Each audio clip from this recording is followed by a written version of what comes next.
It's the hardest part of the ring. The hardest part of the ring. Sometimes you get trapped in a headlock and you're worried about smearing your lip gloss. You shoot her off and take a shoulder block. Do a leapfrog, give her a hip toss. On the hardest part of the ring. The hardest part of the ring. Now double claps. What's going on, Bob Squad? It's the February 7th Hulu edition. Hulu edition of the hardest part of the ring, WWE Monday Night Raw. I screwed up the claps. I always do. I just hope you don't notice. That's because it's the hardest part of the ring. The hardest part of the ring. Ba-da-ba-da. Whoa. Yay. What is going on, Bob Squad? What are we doing? Rubbing elbows, greasing palms, schmoozing, networking, whistling Dixie, waxing philosophical, shooting the breeze, chewing the fat, burning the candle at both ends, burning the midnight oil, punching the clock, passing the buck, working hard but hardly working, three's company, third time's the charm, getting 86th on a whole 9 yards, 24/7, 365, all the way live, baby doll, live on the edge of a lightning bolt, making your body shake, your back crack, your liver quiver, your knees freeze with a hole in your heart and a pain in your pancreas. What is going on? We are talking about the February 7th WWE Raw Hulu edition with not limited enough commercial interruption. I'm going to take out my book of notes. That's my notes. Apparently, this particular episode did not air on the USA Network originally, as almost all of them do. This aired on the Sci-Fi Network, which stands for Science Fiction Network. Okay, that is a popular cable station.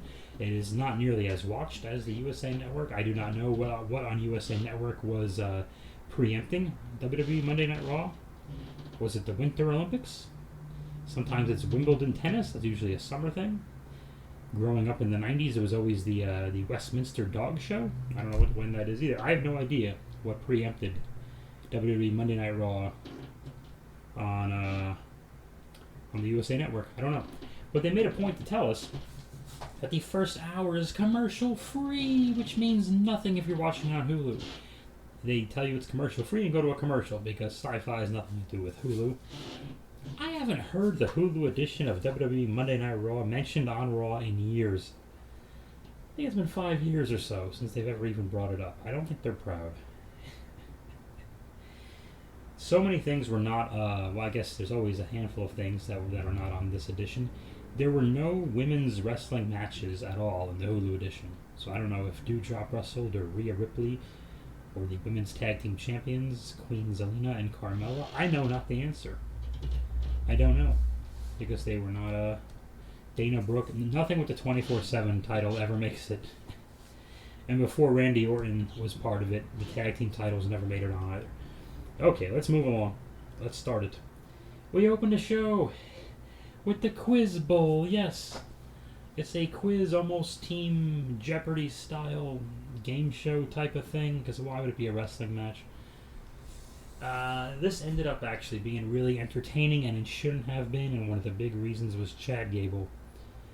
He was having so much fun with Denver, Colorado. He's been doing a lot of the cheap heat, mess with the city type of thing, but we need that because it's so much more fun to watch the show when whatever it is, 5, 10, 15,000 people are just yelling at whoever. If they're awake and alive, it's just so much more fun to watch. And Gable, to his credit, and this is a long segment, he kept them animated and yelling for the entire time of this 15-minute to 7.5 hour segment. I don't know how long it was. It was very long. Because both teams are asked questions, and the first team to get 5 wins. Are they vacuuming at 10 o'clock at the fucking night? Fuck my neighbors, man. They're right above me. God damn it. Hold on. Hey, fuck you! So, there we go. So here's the thing. Gable is... my train of thought has been distracted because my neighbor's in the vacuum. There's... The good guys won this quiz thing 5-4. and that means 9 questions had to be asked and answered, and I think some of them had to be tried by both teams. So 10 or 11 of these questions had to be answered, and it was preposterous. And they made their little jokes. There was categories of course, the final one had something to do with metrics and converting pounds to ounces or grams to ounces or whatever the hell, which is a weed thing. It's a marijuana thing because the kids were smoking the drugs. And everyone understood it, especially keep in mind we're in Denver, Colorado, of all places. So they like their marijuana. The kids do. And Orton actually took the question from Riddle, and I do a little bit of baking myself and everything else. The goddamn vacuum. Actually, a couple weeks ago they were doing it like after midnight, so I guess this isn't as bad. But the thing is, we have these tiny apartments and they vacuum for like 40 minutes. Like, what are you doing? You should be done in 3 minutes. The fuck? They just have like an old honky-tonk southern bar with peanut shells all over the goddamn floor upstairs. What the fuck are you vacuuming? Okay, move on, Bob. The good guys won this, and that means at some point they wrestle the bad guys for the tag team champions instead of just getting a rematch as champions used to when they lost the championship. Ugh. Which really makes the tag team titles worthless, because in order to get, you have to go through all these silly games, scooter races and quiz bowls and spelling bee and all this other nonsense to get a shot at this championship. What's it really worth? But anyway, they win, and next week they're doing an RK Broga party, or a yoga party, or a toga Jesus yoga party. No, that's a stretch. There's a toga party next week, and Riddle said just like an Animal House, which is hilarious. There's not 3 seconds of Animal House you can show today to any audience. But let's move on. Now Gable was good. He's really got something there. Okay. Oh, they did a gimmick with the buzzer. They kept hitting the buzzer to make Gable, because it annoyed him, and it made him roll around on the floor and just roll around in agony for some reason. I don't know why, but whatever. He made it work. We have a package about Lita, and then after Lita's package, MVP and Bobby Lashley are there. No wrestling matches yet, unless we skipped them on the Hulu edition. MVP, he was exposition man tonight. He had to rattle off 400 boring facts, and you could tell he was talking way too fast because he had to get all this nonsense in. So while I think MVP after Heyman is the best talker or manager or whatever in this whole outfit, this wasn't one of his best, because he just had to rattle off way too much about Elimination Chamber and what happened to Royal Rumble, and remind them again going on to WrestleMania like we don't know. It's a lot. And then poor Bobby Lashley. He stumbled through every line trying to remember this shit. He started off with the champ lives here because he lives in Denver, so they were pretty happy to see him. But the champ lives here is a take on John Cena's The Champ Is Here, which makes people think of John Cena, who's a much more colossal star than anyone on the show right now. So why would you remind us of the big star that's not here? That was my issue with that. Like, you just made us think it would be awesome if Cena showed up, and he's not, so whatever. Watch him on Thursdays, The Peacemaker on HBO Max. It's absolutely tremendous. Do the dance if you like to. Do you really want to taste it? That's the song. Bobby Lashley, yeah, he stumbled and he had a line about, I'm not locked in there with Brock, Brock's locked in there with me, which is a take on A Bronx Tale, I think, at the beginning of. That's where they got that from. Who writes this shit? Alright. Anyway. Oh, and then Lashley stopped, and MVP had to steer him to the sign to point at it, because we have to point at the WrestleMania sign. There's a whole thing. Alexa Bliss is with the therapist who's still wearing the same suit for 9 weeks. And she's holding a replica. They reminded us it was a replica Lily doll you can buy on WWEshop.com. And she hands it back to the guy, but they're going to do a longer segment later. This was a little teaser for the longer therapy session you're going to see on the wrestling show. Still no matches. And next we have a match. AJ Styles wrestles Damian Priest. AJ's a good guy now. We still don't know why. Damian's turning bad at the same time. We still don't know why. And so much noise. When did this complex become so noisy? Am I just going crazy? What is going on up there? Son of a bitch. I'm trying, guys. I just paid $1,000 to fix my goddamn car. All that was the warning signals were all that was wrong with it.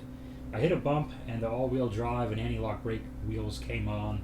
And fixing electronics in the car is the worst fucking thing, but you need those things fixed, because what if the brakes actually do have a problem? Then it's not going to take. So I'm like, God damn it. And I wanted to see Luigi. I was going to drive up to Redondo Beach, which is like 2.5 hours away. It's going to go out and back in the same day like I always do. And just hang out with the pit bull that I used to take care of. And instead I had to go give my car in, and then they gave me a rental for a few days and pay him $1,000. So cool. That was awesome. And now I think my headlights are too dim. And I want to blame them, but I think they've been dim for a while. The dealer people. I got the car back a few hours ago. So I think I have to go back and get like new headlights, or I'm gonna clean my headlights, and hopefully that'll just buy me a few more weeks. And then I'm due for an oil change in late February, early March. Maybe I could just hang on till then and just tell them give me new bulbs when I go in for the next oil change. I think I can get away with it, but still it's scary driving around. You don't know if your lights are bright enough. It's not good. Okay. Nothing ever works out. AJ Styles defeats Damian Priest because it's a non-title match. Seth Rollins and Kevin Owens are backstage and they're best friends, and Seth assures Kevin Owens that he believes in him, and Kevin Owens has a theory that even though he lost the qualifying match for the Elimination Chamber, if he wins his match against Austin Theory, that should just reverse that somehow. But it doesn't make sense, and even Seth had to point out it doesn't make any sense, because that's where we are. We have no choice. But for other people in the nonsensical segments to say, it just doesn't make any sense. Speaking of not making sense, Miz and Maurice are still out there and back, and they talk to Rey Mysterio and his son Dominic. And everyone calls Miz a cheater because I guess last week in a match that did not make Hulu, Miz pretended that Rey tripped him and then beat Dominic or something like that. And of course, it's a long talking segment featuring either The Miz or Seth Rollins, in this case The Miz, so it has to lead into a match, and it does. It's Miz and Dominic again, and Maurice gets caught cheating, pulling Dominic's leg. And then, while the referee's kicking out Maurice, Rey does the same thing for real this time to Miz. It distracts Miz. Miz gets rolled up 1, 2, 3. Dominic is victorious. So Miz and Dominic are 1-1, which I'm sure will lead at WrestleMania to a mixed tag team match of Dominic and Rey Mysterio versus Miz and Maurice. I think. I don't know. That can't be true. They've done Rey and Miz 87 times. No, like I can't. Well. I don't know where this is all headed. Because what's the payoff? Is it just Rey beating Miz? He's probably not even gonna. So what's the? I don't know. This is filling time. This is filling 2 segments 3 weeks in a row is what this is designed to do. We go backstage. Vince McMahon and Austin Theory are staring at one another. I'm not kidding. And then Kevin Owens wrestles Austin Theory and he beats him with a stunner 1, 2, 3. I like this match better, not just because Owens won, because I like both guys. I just thought this was a better pro wrestling match. It wasn't as cold a match as last week, where they're qualifying for something now. Kevin Owens has a reason, he's hungrier. And Denver really liked Kevin Owens in this. Kevin Owens did not take that sick bump against the edges of the stairs this time, and I'm glad he didn't, so I liked that. And they just had a match, and somebody won it, and it was Kevin Owens. So now Kevin Owens thinks he should, and he does a segment later with Adam Pearce, and I forgot to write that down. So anyway, a little bit later, Owens confronts Pearce and Sonya and says, "Hey, can you reverse that thing now?" And they go, logically, no, we made a deal. The qualifying match was last week. And they go, and then they told him, you probably won't even be on WrestleMania, which was no reason to tell him that, and it kind of hurt my feelings, quite frankly, made me sad. RK Bro, Randy Orton, and Riddle are backstage talking about togas. Nothing new here. Oh, Riddle is getting ready. Oh yeah, that's right. He's gonna be in a match later that has nothing to do with the Quiz Bowl. He's gonna wrestle Seth Rollins, so I guess the two of them had a real life heat a couple of years ago. But I guess that's squashed. Whatever. Lita is cutting a promo, and Becky Lynch interrupts her naturally, and then Becky Lynch turns into the Highlander. And Lita was very good here, a lot better than last week. I mean, she had more time, and more time to stretch and everything else. And again, Becky's just getting better every week with these. I mean, there's barely any wrestling on this show so far. There's actually been 3 matches in a Raw, like a couple of minutes, but and the Hulu edition, mind you. But basically, Becky says, "Hey, you were my hero. You broke this glass ceiling, and yada yada yada. But you know, there's no Becky without Lita. But because there is Becky, now there can't be a Lita. So I gotta put you down." Blah blah blah. And Becky goes to jump Lita, and you know what I'm gonna say. You already know I'm gonna harp on this. This is the opposite of what Charlotte would have done. Becky attacks Lita, and Becky gets one up on her and beats her down a bit. Then gets too carried away, steps through the rope to the ring apron, which is the hardest part of the ring, and then changes her mind, wants to beat up Lita more, goes for her finish. Lita fights out of it, hits her twist of fate and her big moonsault, and hit it flush. It wasn't like all knees or all like missing it or anything like that, which is nice because they're going to replay it 90 times anyway, so it's good that she hit her. And Lita is celebrating on a second rope looking at Becky, but Lita's still selling her face and her head because she got jumped. And Becky's selling her ribs and looking furious and pissed off on the outside. If it was Charlotte, Charlotte just would have beat up Lita and then beat her at the Saudi Arabia thing. But not this time. Instead, it was great. It was very good. So it gives Lita something on Becky. I mean, nobody thinks Lita's winning this thing and defending it at WrestleMania. That's kind of, it's keep us busy and give us a warm and fuzzy till WrestleMania, and whatever, I'll go with it. Alexa Bliss finally does this segment with the therapist in the same suit. She tells a couple of fake stories about being cut off and having road rage, or someone stealing her parking spot, and she's going to get mad and hurt someone. She takes a breath, and finally she gets interrupted in a supermarket. And she says she beat up a lady in aisle 3 or whatever, and then she took a breath and then calmed down. And then the therapist wasn't completely convinced that she was helped because she's assaulting people and confessed to a crime on TV, but okay. But Alexa described one of the ladies as looking basically like Lily, and they're so now she's not really cured after all.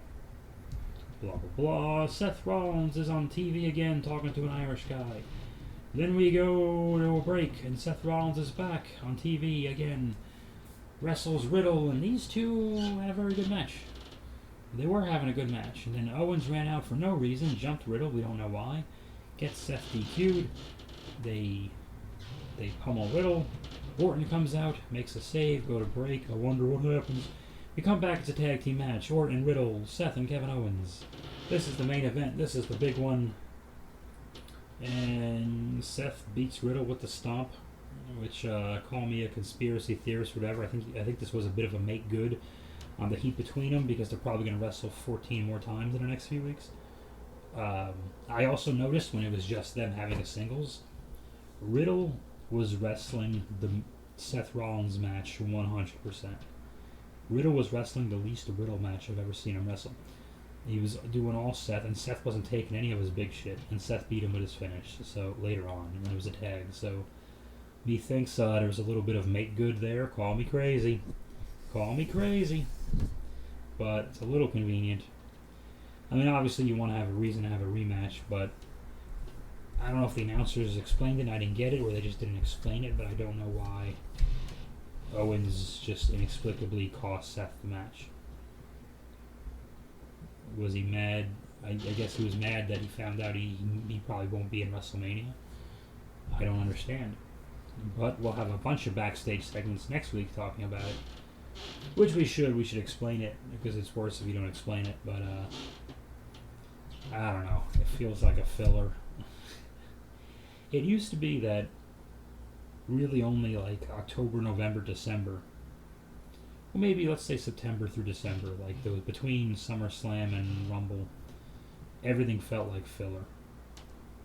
We're just waiting to start WrestleMania season. And then, a little bit after that, it got to the point where, okay, for 3-4 years in a row, we realized we have to waste 2 months, usually like September and October or something like that, building to just a stupid Saudi Arabia show that no one likes and no one wants to see on TV. And we just deal with it, and that's fine. Well, it's not fine. It's really bad TV, and whatever. But now, like I said before the Rumble, it doesn't feel like we're building to the pay-per-view. It feels like we're wasting time until the pay-per-view. We're stalling and make sure the story doesn't advance. The story just hangs there. The 50-50 got worse. It got more 50-50. I didn't know it's possible to get more 50-50 than 50-50, but they did it. And now it's just, oh, we're wasting time until WrestleMania. I can't even say we're building to WrestleMania. We're not building to anything. Because we're building towards Saudi Arabia, but that's a glorified house show. And the important stuff on it, listen, they're going to replay 90 times. It's a slog. It's a long hike to get to WrestleMania. Thankfully, since I stopped doing NXT, I don't have to do like 7 episodes in a row. It'll be 2 that weekend: a WrestleMania Night 1 and a WrestleMania Night 2, hopefully, and then Raw. And it won't be the nightmare I gave myself, quite frankly. So we get away from that a little bit, which is good. I think this is episode 147 of Hardest Part of the Ring. I think we're approaching 150 pretty quickly. Pretty quickly. So that's something. That's interesting. It's fucking interesting, man. That was Raw. I'd say with last week, this one and last week were the better Raws of the year still. Doesn't mean they were amazing. It means they were what they were. The talking segments. What did we have this week? We have to have the Becky Lynch talking segment. Oh, and again, the Becky Lynch segment has to be back-to-back with a Seth segment. Always, always, always. Those are the rules. Keep them together so they can go home at the same time or something. I don't fucking know. I mean, Seth was at the end anyway, and last week Becky was at the end, so what would be the difference? I think they're just both big stars that are just going to be in as much as possible. I think what's helped Becky is that we don't see her hardly backstage at all, at least not in the last couple of weeks. Every second we see her and everything she's got to say, she does live in that one segment, and it kind of makes it like, oh, cool. It's not the... Big E is on SmackDown, right? Yes, that's the thing. Who knows? Okay. Interesting. Very interesting. That is where this is all going. It's going to get, it's 50-50 bookings bad enough, but now we're at a point where just nothing's happening. So it used to be for so many months last year, it was like, Riddle beats AJ, AJ beats Riddle. Orton beats AJ, AJ beats Orton. And it was all 50-50, but there's a little growing tension between AJ and Omos. There's growing tension between Riddle and Orton, and then there's a releasing of tension with Riddle and Orton. Watch them get a little closer. Watch Riddle slowly grow on him. At least there was motion, and now we're just nothing's moving anywhere. We're treading water. This show is a giant doggy paddle. I don't know if we were bumped for the dog show, but this was the doggy paddle. This is the doggy paddle of wrestling shows. We are just staying right there. We're not going anywhere. Even if... No, I'm not ready to wrap it up yet. I'm finishing the audio on this 9.5 minute scene of the Sun Bob Transformers episode, and good God, it's a nightmare. No offense, I think I said this on the last one. Yeah, this is probably the one and only Transformers one of these I do. It's hard. And there's got to be a big fight after too, which won't be 9 minutes. But so right now we're looking at 32-ish, 33 minutes. I hope this damn thing isn't 40. I really hope it's not 40. There'll be very few credits. He'll say thank you, goodbye. And I can't wait to do another G.I. Joe one because it's going to be cake. And then maybe after that we can hopefully some of those the pre-order for Clawful, and I bet you Sunman will be in stores by then. We'll hopefully after that we can do another Motu one. That's gonna be big too, though. It's gonna be long, but again, everything's gonna feel easy after the Transformers one. But this one is all new music, all new sound effects, because I had to find them on a different site and download them all individually, and that's been a chore as well. So, the Transformers one should not feel like you're just watching one of my G.I. Joe or the Motu one. You'll recognize the mountains in the back and the little plants, but even then, there's a lot. There's some good chunks of Cybertron as well. Were the best I could do for it. So, you know, I tried really hard to make it a different font just to read if you like the subtitles. If you really follow along with my stories. So just to make I'm trying to make it to feel as least like the other ones as possible. So you're like, oh, I'm just watching Bob's thing. Well, no, hopefully it'll feel a little different. I'm trying to make it feel as different as possible. I feel different. I feel exhausted. And $1,000 more poor because the goddamn all-wheel drive lights. Probably need new headlights now too. I also need new wipers, but it doesn't rain here, so I've been putting that off for a year and a half. That's hilarious. That is fucking hilarious. A year and 3 months, whatever the hell it is, yeah. Okie dokie, folks. That's all she wrote. You guys are great. That's my time. Tip the veal. Try the waitress. And just don't bang your head on the hardest part of the ring. Hey, the hardest part of the ring. Ba-da-ba-da.